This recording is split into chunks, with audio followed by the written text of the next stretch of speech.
ඔන්න ඉතින් තවත් ලස්සන හෑන්ඩ් පේන්ටින් නිර්මාණයක් සමග හෑන්ඩ් පේන්ටින් කරන නංගිලාට අක්කේ මේක හරිද? මං දැන් මෙහෙම කරන්නද? මොනවද මේකේ අඩුපාඩු කියලා මැසේජ් එකක් දාලා අහන අයට වැදගත් වෙන කරුණු කීපයකුත් අරන් තමයි ආවේ.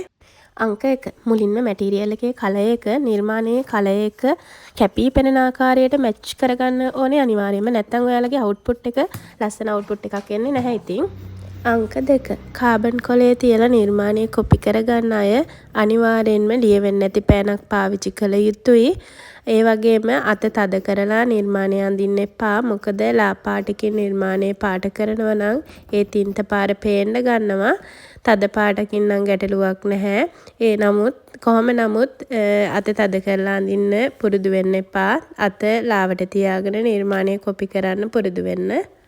අංක 3 මුලින් ලා පාට පාවිච්චි කරන්න ඕන තැන්වල ලා පාට පාවිච්චි කරලා ඉන්පසු තද පාට පාවිච්චි කරන්න. ඊට අමතරව පාට මික්ස් කරන තැනක් තියෙනවා නම් කලර් දෙක වේලෙන්න කලින් ටක් ගාලා මික්ස් කිරීම කරන්න ඕනේ. අංක 4 අවුට්ලයින් ඇඳීමේදී ඒ සඳහා හීනි පින්සලක් භාවිතා කිරීම අනිවාර්යයි. අංක 5 නිර්මාණයේ අවසාන වශයෙන් පැය 2ක් මද පවනේ වියලන්න ඕන ළමයි. මේ සාරි එක දැන් ඕගොල්ලන්ට මගෙන් මිලදී ගන්න පුළුවන්. ඔය විදිහට තමයි ඉතින් මේ ලස්සන සාරි එක නිර්මාණය වුණේ ළමයි. සාරි එකේ වීඩියෝ එකත් කරන ගමන්ම ඔයාලට වැදගත් දේකුත් ඉතින් අරගෙන ආවේ. ඔන්න ඔය විදිහට තමයි ඉතින් මේ සාරි එක නිර්මාණය වුණේ. ඒකේ වීඩියෝ එක කරන ගමන් ඉතින් ඕගොල්ලන්ටත් වැදගත් දෙයක් කියන්න ඕනි කියලායි හිතුවේ.